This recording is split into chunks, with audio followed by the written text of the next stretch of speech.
Hi friends, welcome to Crazy Analysis. Today we are going to see Class 8 English chapter It So Happened, Chapter 1 How Camel Got His Hump. So let's start the story. In the beginning, when the world was very new and animals were just beginning to work for men. So there was a camel who was telling Hump, Hump, and he lived in the middle of a howling desert because he did not want to work. It doesn't want to work because it was very lazy and lived in the middle of howling desert, which is so important. And on a Monday, the horse came and asked the camel, "Oi camel, come out and trot like the rest of us." The camel just said hump.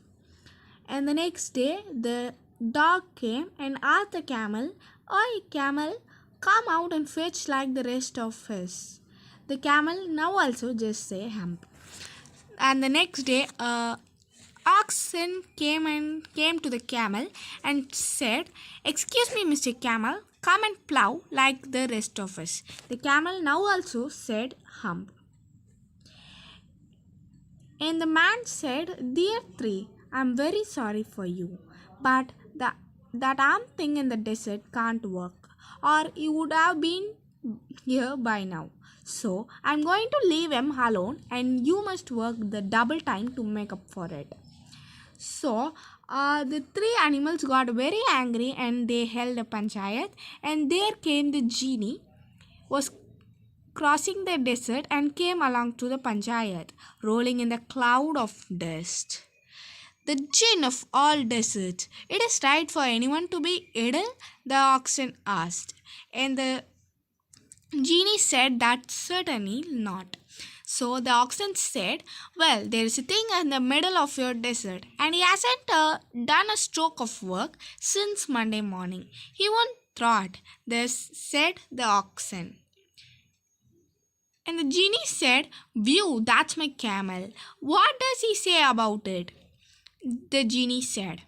The oxen said that he says hump and he won't plow.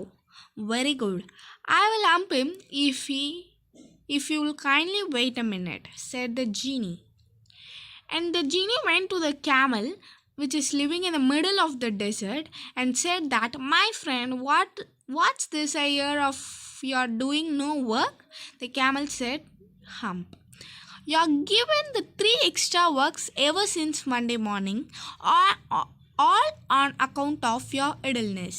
The camel now also said, hump. So the genie got angry, and I shouldn't say that if you were you. You might say it too often. I want you to work. The camel now also said just hump. When he said hump, the camel got a big hump on his back, and it was a great big hump which he got here. You can see in the picture, right? So that one. And the genie said, "Do you see that? That's your very own hump that you have brought upon your very own self by not working.